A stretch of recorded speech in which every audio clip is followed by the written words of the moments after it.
What people don't realize is that what they have behind the screen is intelligence levels that is now beating human intelligence.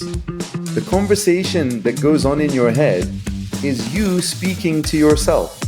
Intrapersonal communication. If we can become self-aware of this intrapersonal communication, and then rather than having it with ourselves, have it with the AI, that's where we go deep in the iceberg of AI. And I can honestly tell you, Newton, there is virtually nothing that I do anymore in any of my work that does not start with AI.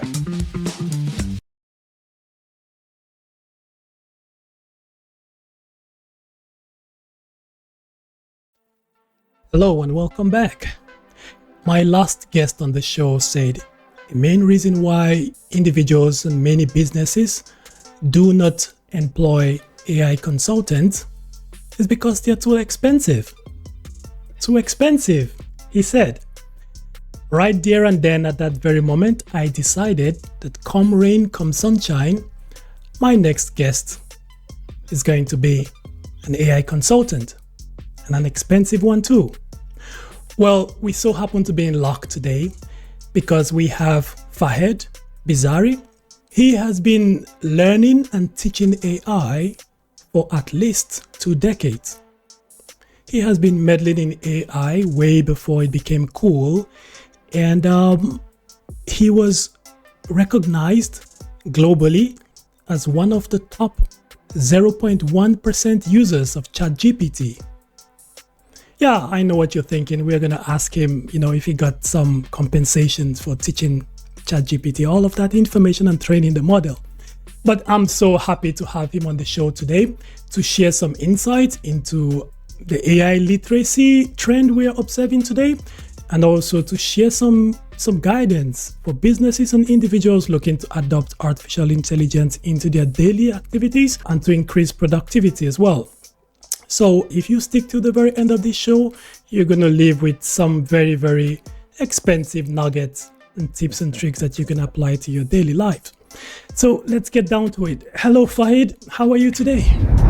Houston, I am absolutely outstanding. Thank you for asking, and thank you for having me on your show. Yeah, it's a pleasure having you, Fahed.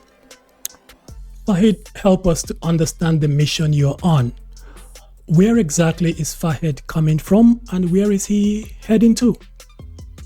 That's a fantastic starting question. So one thing I just need to edit about the intro that you gave, it's the last 2 years, not the last 2 decades.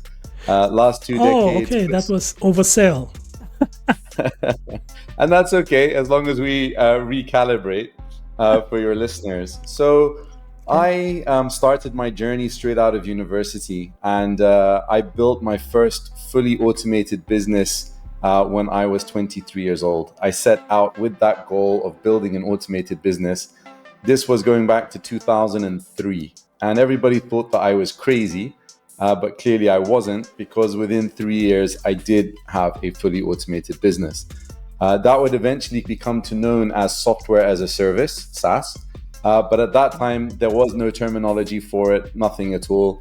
I've always been a pioneer in every field and always been ahead of the curve in every field, whether it has been in automation, systematization, marketing, SEO, digital, like all the things that we see as the trends for the last 20 years. I've always had the good fortune of being ahead of the curve on all of them. And because I had an automated business that gave me financial freedom, I've always used my time, my abilities to learn new things and to share my learnings with other people.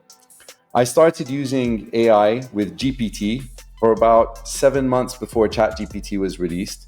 We were using it in one of my businesses for sentiment analysis and just small little like AI powered hacks here and there. But of course, as with everybody, the ChatGPT moment was the one that pulled me all in. And I was, by December 2022, so ChatGPT had only been out a month. By December 2022, I was already using ChatGPT to do mind-blowing things that even till today people are not doing. So for me, being able to operate with a conversational model, which it's general AI. I mean, we can talk about this later, but it is a general AI assistant. For me, it's been like a fish in water. So when I realized this, at that time, I was on a sabbatical visiting my father in London, and I was showing my father everything and saying, "Dad, look at this. Dad, look at this. Dad, look at this."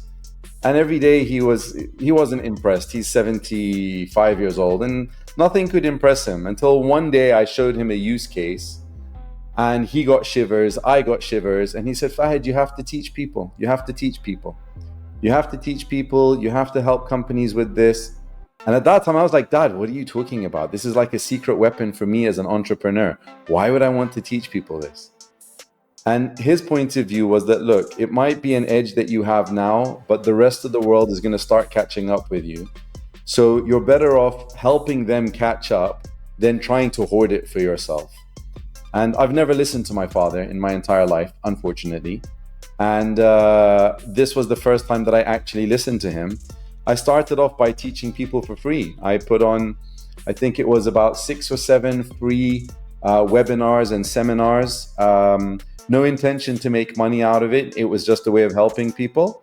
But they demanded that I do more. And then that evolved into more and more. And then I had corporates requiring help. And eventually that grew into the full-time work that I'm doing now. You asked the question about mission. When I started the journey, it was all about how can we transition as much of humanity from the old way to the new way whilst leaving as few people behind, because many people will be left behind. And so the mission has always been, how do I be a part of those that will move forward? How can I be a part of their journey? Just quickly, you mentioned your dad in London. Where are you logging in from? Are you from Dubai? I'm in Dubai at the moment. Okay. And you've got some ties with the UK. You're from here originally? Yeah, I'm born and raised in London. I've lived my life in the UK, and I've been in Dubai now for the last 2 years. Fahed, I just want to clear the air a bit. My bad, I got that a little bit wrong. I don't know where I saw 2 decades. I was privy to some information about you online. Was that 2 decades in technology? Because I was also looking to understand your career in tech. When did that dance begin? Was the university you said you completed, was that in tech? Or let us know the early beginnings, if you don't mind. Yeah, sure, absolutely. So my university degree is actually in marketing. So I studied marketing. I got a first class from Middlesex University in London. And straight after university is when I started my first business. I was invited to join another company as a partner. They only wanted me to be involved in the marketing. But because I was an entrepreneur by spirit, I had studied business, many business models at university, and my father was a serial entrepreneur. So I ended up carrying the weight of the other partners. And eventually it became so much that I felt that this is an unfair partnership. And I found an opportunity to leave them and start a similar business myself. At that time, I didn't know anything about tech. I had even at that time, I'd been using a mobile phone since 1993. I had one of those Nokia 2110s ahead of everybody. The first business, which was the software as a service, I used to sit next to my developer whilst he was developing. And it's quite interesting how I got into tech was that he went away for holiday and I got my first customer. My first customer was a taxi provider, and they phoned up the office number and said, "Hi, is this the SMS company?" It was an SMS business. And I said, "Yes." They said, and I could hear in the background, beep, beep, beep, beep, beep, beep, beep, beep, beep, beep. They said, "We've just sent 1,000 SMS messages, but all of them have come to our telephone." So then I went online, tried to find this guy. He was unavailable. Tried to look for developers at that time. I was bootstrapping at that time. developers were asking for like £100 an hour, £150 an hour with no cap. So I went online, and some 15-year-old in America helped to debug the code. And so I actually got to look in the code. I got interested in the code. And then I started reading the manual of, at that time, it was PHP. And eventually I got to a point where I was able to develop very sophisticated websites by myself, and ended up building out a web agency with a whole development team in Sri Lanka. And so I ended up getting, quite engrossed in tech. So I understand how tech works. I understand the whole back end of it. I understand all of the automation of it. And when I eventually got into consulting, it was all about automation. So I'm not sure if you know about a platform that was called Infusionsoft. So Infusionsoft, they've changed the name now to Keep, but Infusionsoft was a marketing automation platform. So now I was able to start marrying two areas that really interested me, which was marketing, which is all about the interactions you have with the market, understanding the market, reframing yourself to be relevant to the market, and so on. And automation. How can we get things that would otherwise take several people over several days? How can we all get it done as close to instantly as possible? So my tech background is not by formal education. My tech background was me being thrown into the deep end at the age of 23. At the beginning, I called you an AI consultant. Does that stand? Yep, that is 100% correct. So I have here in Dubai a growing management consultancy that focuses exclusively on AI transformation. And so I think, as you said, an AI consultant, I think it's a very good description. Awesome. Now, I would like to help our viewers understand the scenarios in which they will require your support or help. I strongly believe one of the reasons why many people do not employ the services of AI consultants is, one, they do not even know that they need one, right? That's where it actually starts from. And then of course, there's some people at the other extreme. There's this thing called the Dunning-Kruger effect, where they know just a little bit and they think they know everything, or they know more than they actually do. They use ChatGPT for one weekend and they feel they know everything it can do. So those people as well would watch it and say, everything he has to say, I probably already know them, right? Which is inaccurate. So if you don't mind, in your own words, could you help us know what problem you solve and the services you and your businesses can provide to anyone watching this? Yeah, absolutely. So the first question that you asked was, under what circumstances do companies reach out for consulting? In actual fact, all of the clients that we have, none of them actually reached out for consulting. They all reached out for some type of basic training whereby somebody in the company had some idea of AI and its possibility, and he or she has been frustrated with the lack of buy-in throughout the company.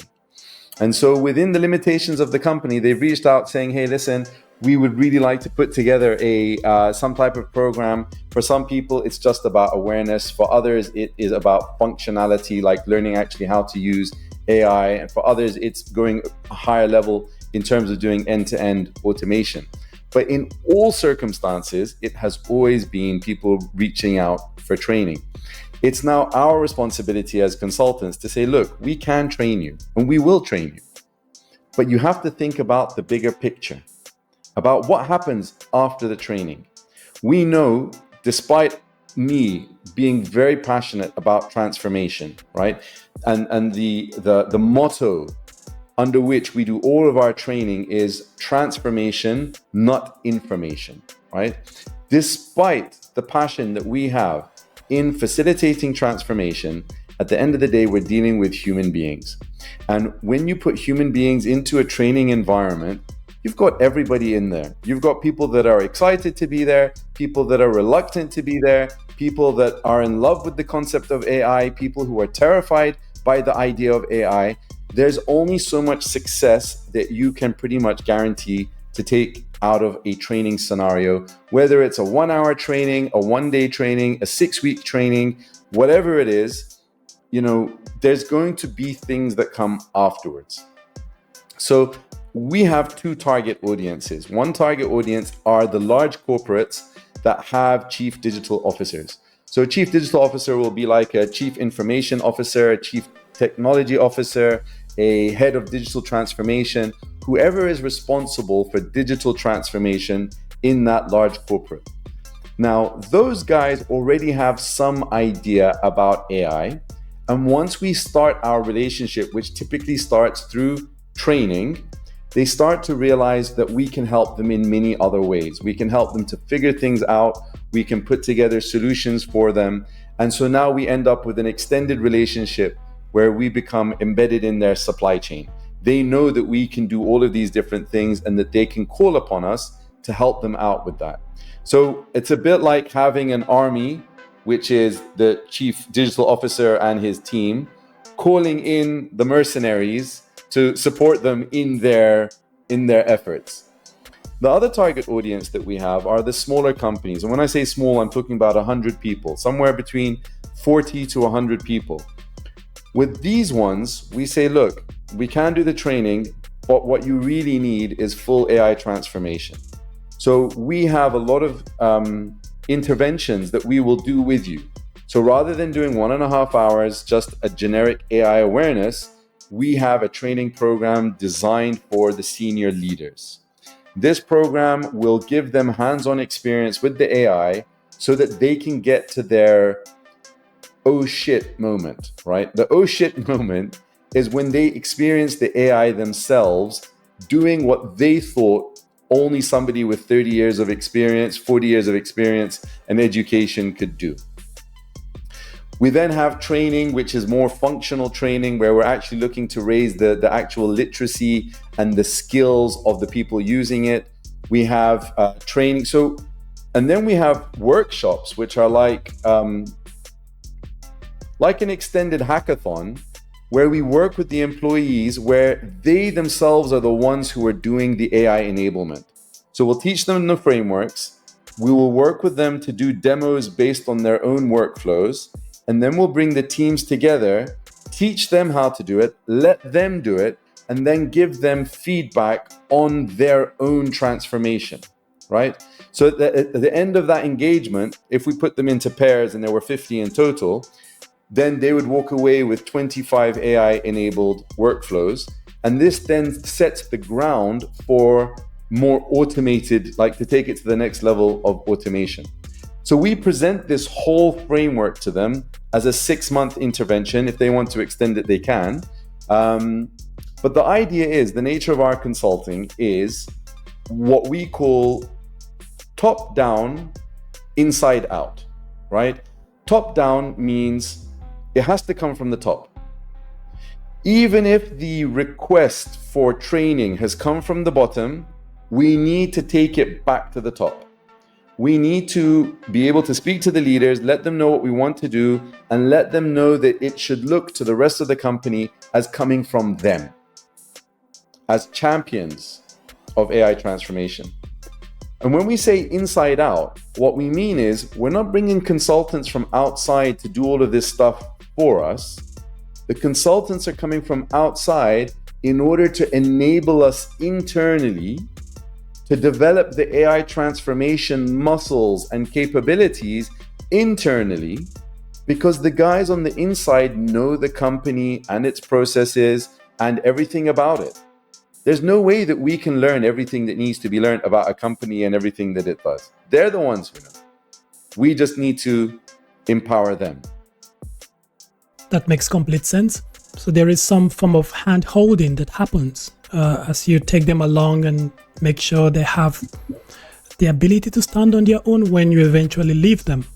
From your description, which you've just nicely laid out there, I don't see room for the independent man watching this. Do you work exclusively with businesses, or can John Doe down the street wake up in the morning and say, hey, I want to go learn for 6 months and decide what I'm going to do afterwards? Do you accept individual renegades? Renegade is a nice word. So unfortunately, as of today, the answer is no. When we started this journey, when I started this journey, it started with individuals.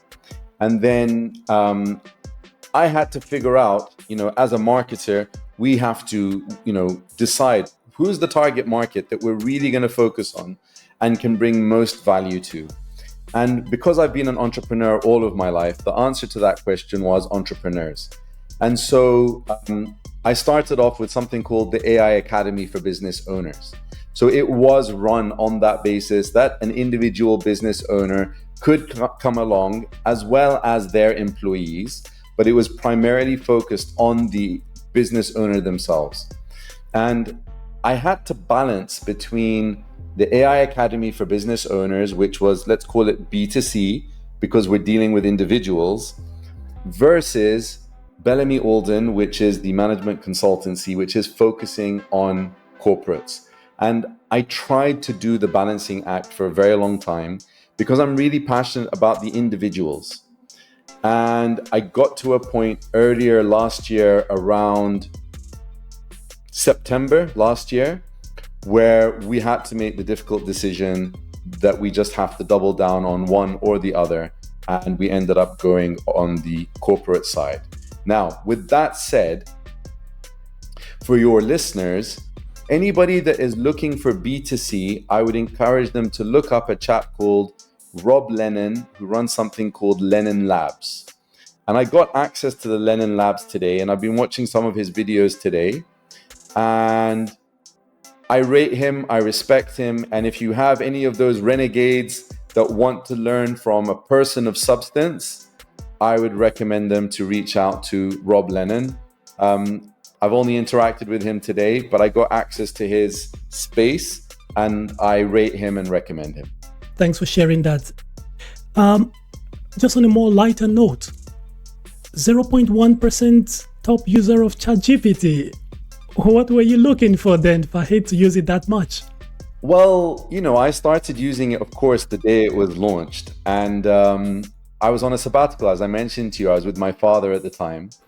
And I was working on a non-profit project. So I had all the time in the world to explore using it in every which way, shape, and form. And because I understand technology, I was understanding what was going on in the background.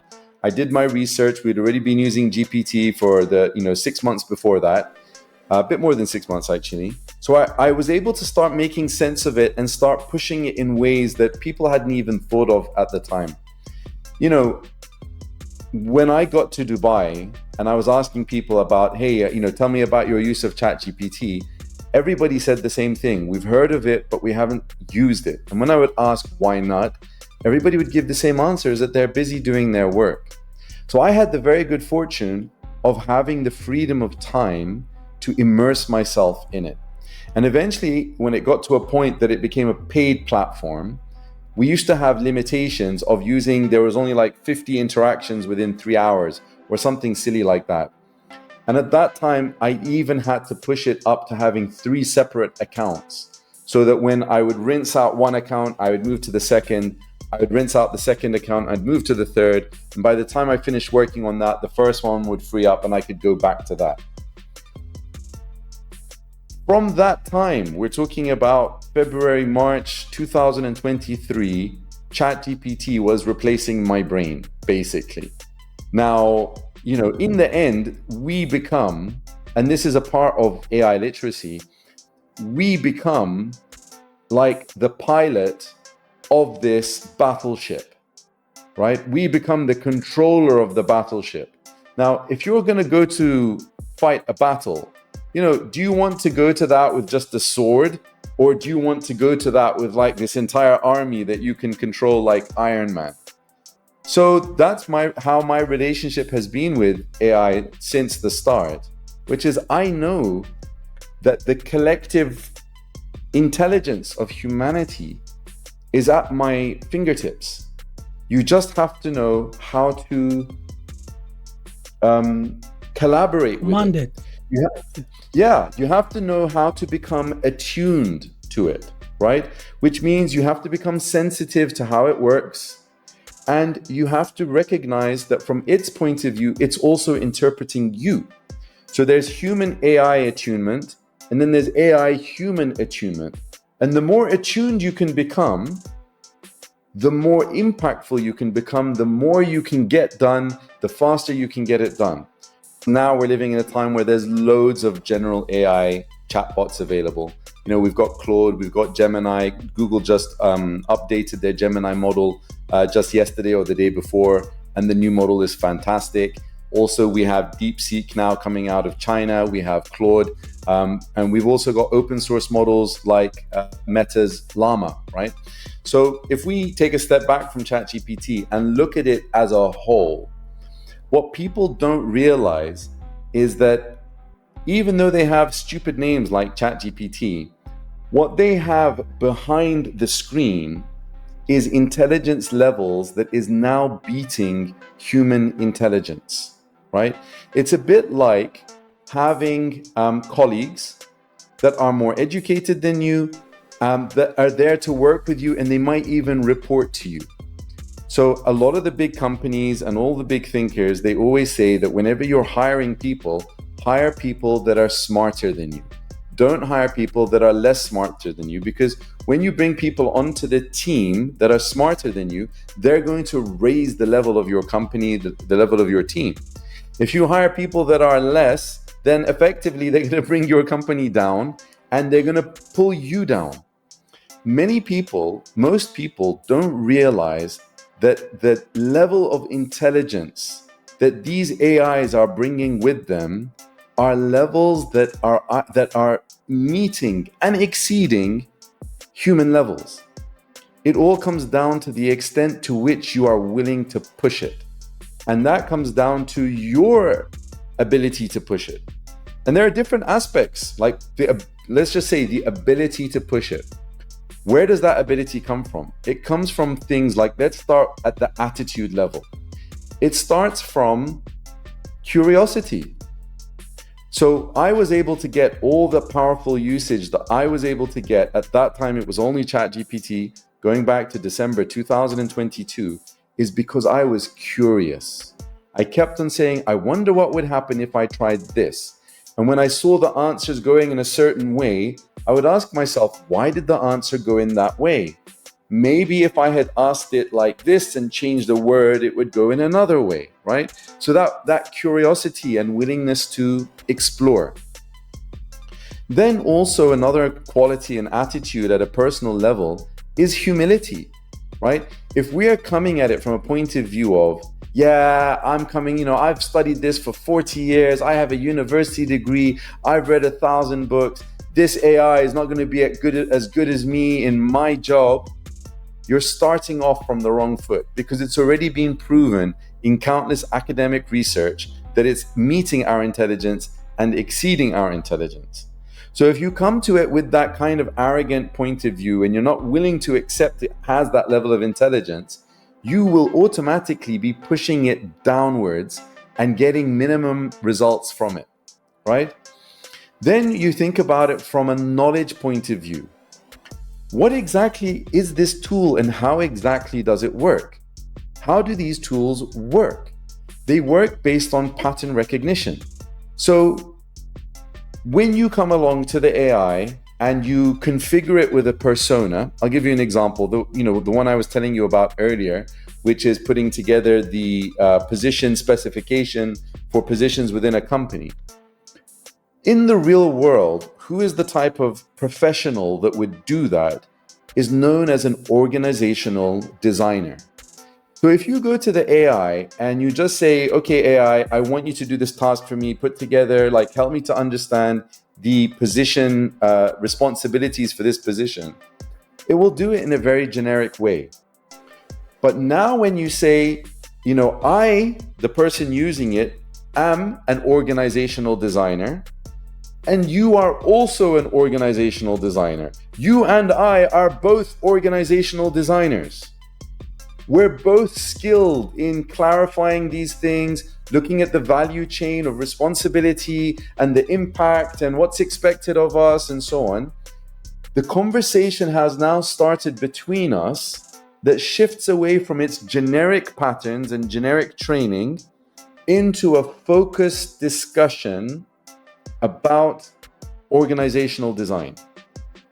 And at this point now, it's becoming so sophisticated. It's a bit like, when I've never done it myself, but I've seen it on television. When you get a magnifying glass and you hold it under the sun and let the magnification can start putting so much heat on straw that it can light up the straw. Or even another example, which is a laser, which is very concentrated light. So if you come to the AI and you know from a knowledge point of view how it works, you can apply the skill of turning it from a generalist into a specialist. Once it becomes a specialist, you as a professional now have a specialist as your employee, as your intern, as your advisor, as your coach, as your consultant, as your teacher, as your colleague.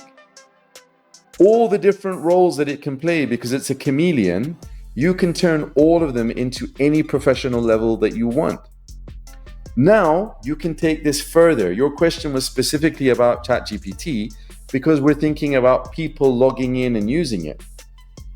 But let's take it one step higher at the corporate level, which is if you could capture everything that we just said in the last 5 minutes and save it and bundle it, you could call upon that anytime you liked. So let's say now, the example I gave you, in 2023, we did that whole position profile in 1.5 hours. How did we get it down to 1.5 minutes?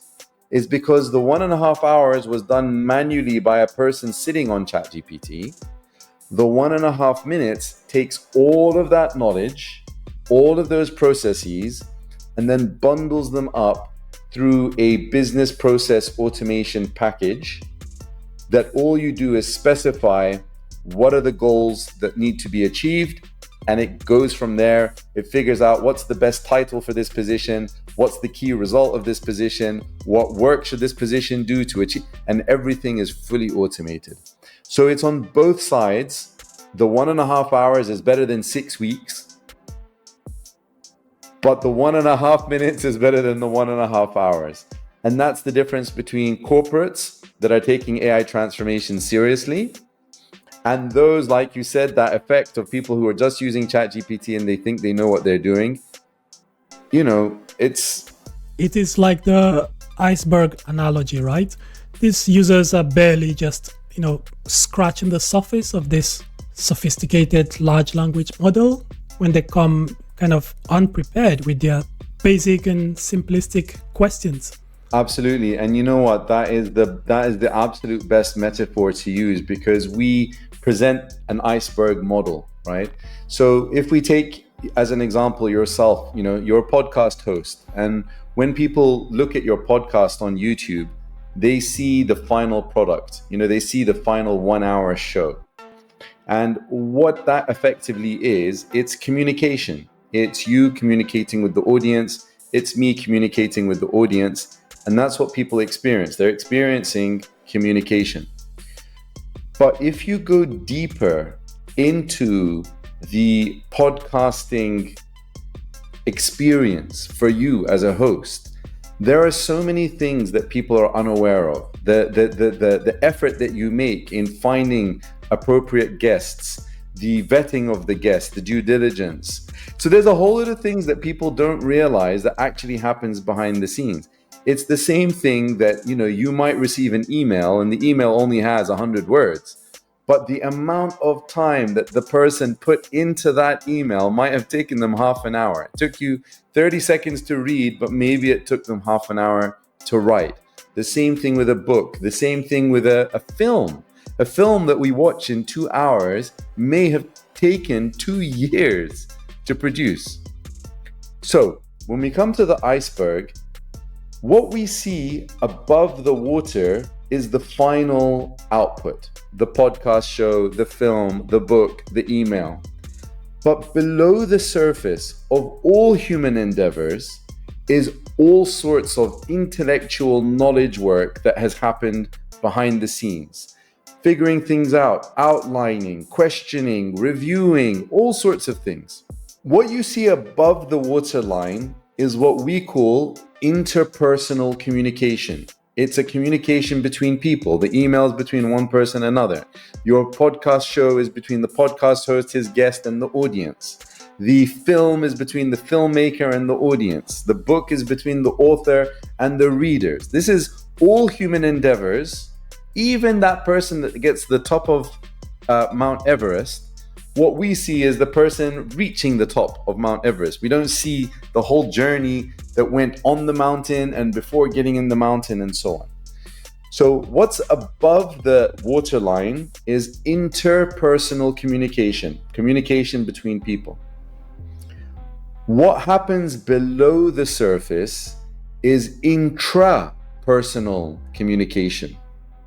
So at the moment, as a human being, whether we're talking about your guests or even yourself, the conversation that goes on in your head is you speaking to yourself. Intrapersonal communication.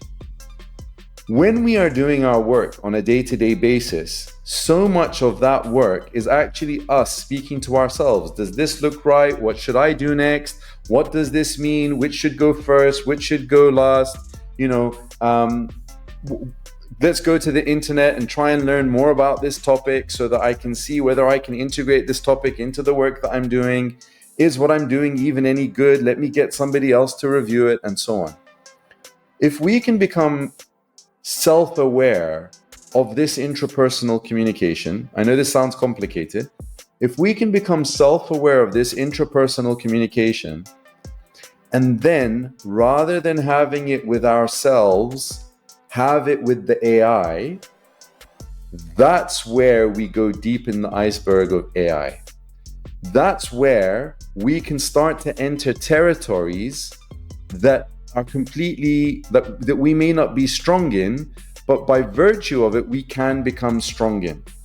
So for example, whenever we start working with a new client, a prospective client reaches out to us and says, okay, can you put together a small training program on XYZ? We say, okay, go to their website. We put an AI bot to go and scrape their website. In the last few days, even this has been done away with AI with deep research. But we had a bot that would go scrape their website, provide us with a profile of what does this company do, what is the way in which this company is likely to be structured. And now we use that, another AI model, to look at that and say, okay, how is AI going to affect this business? So now at the end, once we actually start looking at that business, we have an understanding of the business, we have an understanding of the business model and how they make money, we have an understanding of how the business is likely to be structured, and we also have an idea of how AI is going to be affecting this business, both in terms of their core functions, their business model, their key employees. We have an understanding of where their pain points are without ever speaking to them. Why? Because instead of us speaking to ourselves internally, I don't know anything about manufacturing. So if I try to speak to myself and go, hey, I wonder where AI would be useful in manufacturing. I wonder what the business model would be like in manufacturing. It's like, no, the AI understands manufacturing very well. It also understands my world very well. It understands me very well. My AI knows me. It knows the work that I do. It knows the way that I look at the world. And so now that intrapersonal communication is now on steroids. And that really is where the biggest gains of every AI user, now we're just talking about people using general AI assistants like ChatGPT, that is where they stand to gain the most value, the most efficiency, the most productivity, and the most new opportunities, is starting to treat the AI like it's the second half of your brain. So the conversations that you would have had with yourself inside your head, stop having them with yourself and start having them with the AI. The intrapersonal communication. We all have a lot of these, right? And I agree with you that sometimes we go to ChatGPT after having this intrapersonal conversation, and then we have arrived at some banal question, which is the wrong question to start with, and we take that over to ChatGPT. You're saying we should be having that initial conversation with ChatGPT. My question to you now, Fahed, is, speaking from my own experience, most of that conversation, they're not really questions. They are kind of affirmations. If someone comes to me and say, come give a talk show or come teach next weekend, I don't begin to ask myself questions necessarily. I just decide on things. This is what I think about this. And I'm kind of reiterating things I would do or I already know, or things that I assume, right? How would that kind of conversation now happen with a chatbot? All right, fantastic question. Super interesting. I'll give you an example on something that I was working on yesterday. So the way we work as a consultancy is that when we take on a client, every project we do with the consultant comes with a project agreement. So the project agreement outlines the exact scope of work for that specific project. And it also includes the responsibilities on our side and the responsibilities on the client side to make sure that we're perfectly on the same page.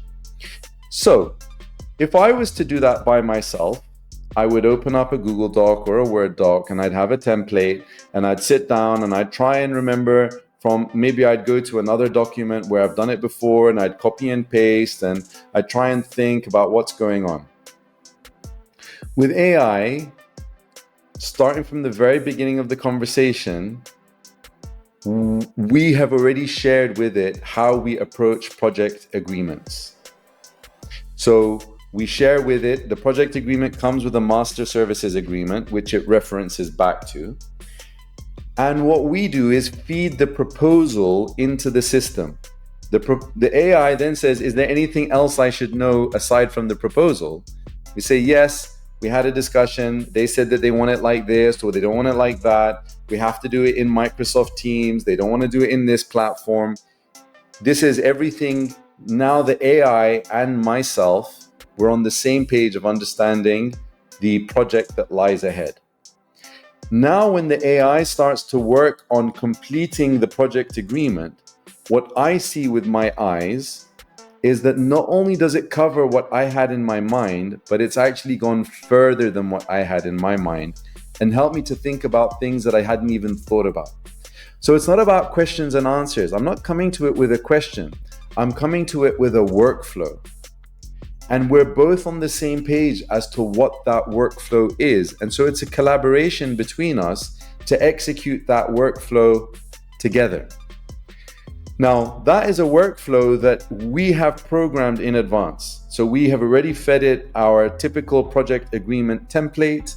We have fed it a couple of examples of past project agreements. We've fed it with the master services agreement. Now, what about if you're working with the AI in a scenario where you don't have those workflows pre-programmed? In those scenarios, you should actually start the conversation without a question. You should start off with things like, are you familiar with project agreements? And it will say, yeah, project agreement. Are you familiar with the master services agreement? It will say, yeah, master services agreement is this. Okay. Are you familiar with how a project agreement should be used to ensure that we're on the same page as each other? It will say, yeah, it's very important, blah, blah, blah. So if you remember earlier on, I said the importance of taking the AI from being a generalist into a specialist. This is the technique that you do to do that, right? It's one of the key techniques that you do to do that. So now it's in the state of mind of project agreements. Now you can actually have a collaborative conversation with it where you say, look, let me tell you about the project that I'm working on. And then you can speak out that project. Just dictate, say, look, I'm working, this is what they said, we're going to do this, we're going to do an intervention where there's going to be 10 of these and 5 of these, and then ask the AI to explain it back to you. So up until this point, you haven't asked it any questions, you haven't given it any meaningful instructions. All you've done is offload everything that you know about the topic and the situation at hand so that the AI is now on the same page as you. Now that the AI is on the same page as you, you can start directing it as though it is your own brain. So you can say to it, all right, in our project agreements, we break the project up into individual services. So, for example, we might do a program where, we're going to engineer some workflows for them as demos, and then we're going to have a workshop, and then we're going to have office hours. Each one of those will be a standalone service with a standalone date, with a standalone responsibilities. And so now we can say to the AI, you know everything about the intervention. Please propose how you think it should be broken up. Previously, that responsibility would have been on me. But now I'm offloading the burden of figuring this out and saying to it, please propose how you think it should be broken up. It then makes the proposal and I get to agree or disagree. So either it makes sense to me as an experienced consultant or it doesn't. And if it doesn't, I'll give it feedback so that it can course correct and then get back on the same page as to how it should be. Then I can say, all right, let's have a think about service one. What do you think the responsibilities are? How do you think they should be distributed? And then we do the same process. Service two, service three. Then we say, okay, now you have a picture of this whole project, how responsibilities should be distributed, what the completion standards should be for each service. Please propose what the project agreement should look like. So it's not that we're jumping straight into the solution. Remember, we have to go under the water first. Just like that author has to do his research, has to understand the topic, has to do all of these different things before finally writing that book, we also have to go under the water into the depth of the iceberg and figure out all those things that we would have to figure out regardless, except now we're using a super brain to help us in those tasks. Once all of that is done, that's all the intrapersonal communication. Once all of that is done, now we can go above the water and say, can you go ahead and write that project agreement for me? Now, when it comes to write the project agreement, it's doing it based on all of that groundwork that we did. And the conversation is now super rich with everything that we discussed and all the conclusions that we reached, that now when it comes to do that, it will do it with complete excellence. So it's not about going in there and asking a question. It's not about trying to do all of the work and then when you get stuck. And it's not about using it for a first draft either. It's about starting from the ground together, the work that you thought that you were going to do by yourself, from the word go, do it together. And there's a concept that we teach we call it time to AI, TTA, time to AI. What that means is that there are so many things that people are starting to learn that you can use AI for, that from the moment that we had the ChatGPT moment in November 2022, and let's just imagine now, February 2025, a person just realizes now you can use AI for XYZ. It means their time to AI was 2 years and 4 months. All right. Now they've realized they can do this thing with AI. Does that mean they're going to keep on using AI to do it? The answer is no. Because we're human beings, we're creatures of habit. What it means is, okay, they did it for that one occasion, but next time they're going to default to their habit of 40 years and do it without the AI.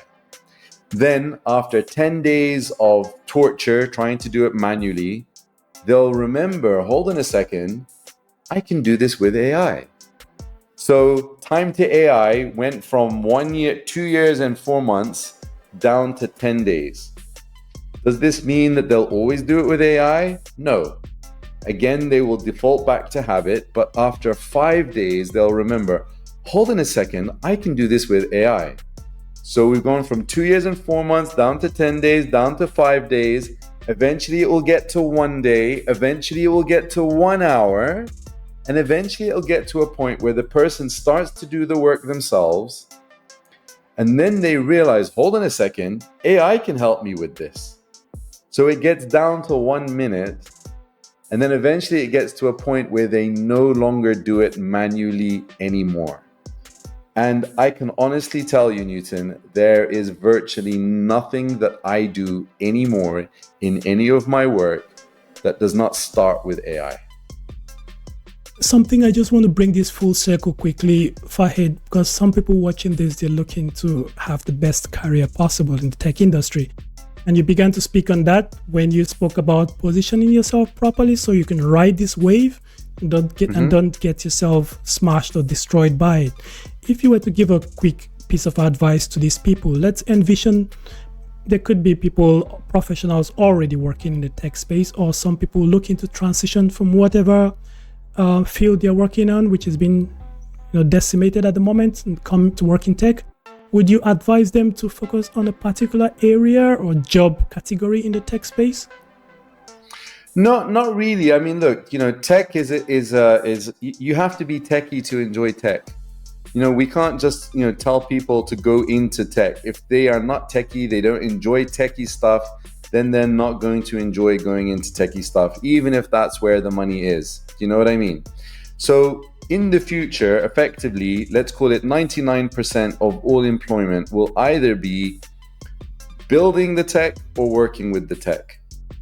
So if you're a techie and you enjoy tech, fine, go into it, start looking for AI related things. But if you're not, that doesn't mean that you can't master the tech. Master the tech and mix that with something that you enjoy. So I've got my daughter, she's studying marketing at university. So with her, it's marketing with AI, mixing the two together, learning how they go together. With my son, he's studying product design. So product design and AI. So I would advise everybody. I know, and this is for the older, this is more for the older. I don't mean in the 60s, let's say mid 30s, 40s, even 50s. Let's say 30s, 40s, 20s to 40s. I know it's frustrating that you have to go back to school to learn this new technology. First of all, it's not as complicated as you think, right? Learning how to work with AI, because the intelligence is so sophisticated, it's more like learning to work with a colleague. So don't think that you have to know binary, you don't have to know ones and zeros, you don't have to know programming. You just have to learn to be able to communicate and attune yourself to it. And I know it's a pain that you have to go back to learning, but the reality is that the world is changing. So if we go back to the Industrial Revolution and you've got somebody that has been farming in a certain way and he's 40 years old, and now they're introducing these different types of equipment that are going to make farming completely different. I know it's a pain to go and learn this stuff. I know.